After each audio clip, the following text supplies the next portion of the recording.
not shame and blame. Denisha Merriweather, American Federation for Children Family Engagement Director, joins me now. Great to see you again. Thank you for being here, Denisha. Hi, David. Weingarten is really running away from her role in actually pushing the lockdowns during the pandemic. The White House claims, by the way, that schools reopened in spite of Republicans claiming credit for the reopening when Florida and a lot of charter schools and parochial schools stayed open during the pandemic. It was her schools, the public schools, that stayed closed. What do you make of all this?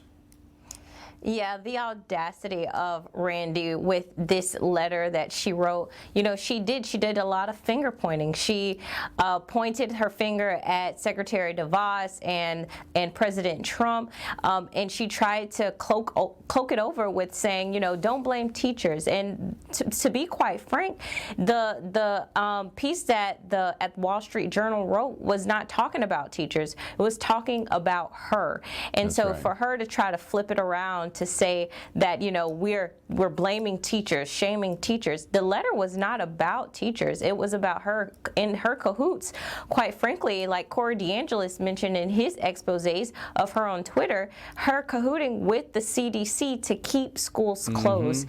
And quite frankly, we see now, based on the NAEP scores, that our students suffered tremendously. Oh, it was a terror, and everybody knew that. I mean, you talk to teachers that were involved in these Zoom lessons, and they knew that their kids weren't learning stuff. I have a friend who's a teacher in New Jersey, a high school teacher in New Jersey. He said 75% of his kids were failing. They weren't actually allowing them to fail, but that they were as a result of these Zoom calls. So people knew it, but it seemed, maybe I'm being too conspiratorial here, but that the unions were using the closing the schools and the possibility of reopening them as leverage to get more money out of these COVID relief plans. Is that too cynical? No, that's not an overreach at all. They got billions of dollars, and where has those monies gone? Parents were still asked to bring in masks and hand sanitizers and other types of protection equipment when that's what the districts got the money for. And so, yes, that's not an overstatement. They took a bunch of money from the federal government. We don't know where those funds were used. We don't, even today, we have a shortage of teachers. Teachers are overworked. They don't know what to do with the students. They have so many students in their classrooms, and the teachers unions are sitting back with a bunch of money that they were able to get from the federal government. And we see now, like I said before, that the business of schooling is to educate our students, and they've suffered at the hands of Randi Weingarten. Well, and they it's on a suffered whole, at the hands of even districts. before the pandemic, we saw scores That's right. going down. I mean, the problem seems to be that the political power is in the hands of the unions, not in the hands of the parents, the 100 million parents of kids going to public school. They don't have the power. How do we put the parents back in charge?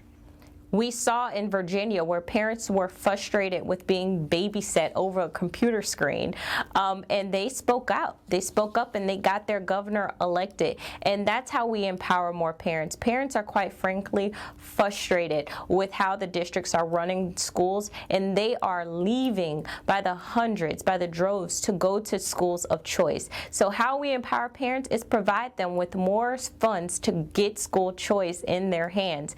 Arizona, Doug Ducey, he did a great job with providing education savings account across the entire state for all students, and that's what more states should do in order to empower parents with the freedom that they, quite frankly, deserve. But you know what, getting back to Randi Weingarten, she's calling that racism. And here's what she said in 2017 when there were efforts by the Trump administration to do what you said. Make no mistake, this use of privatization coupled with disinvestment are only slightly more polite cousins of segregation.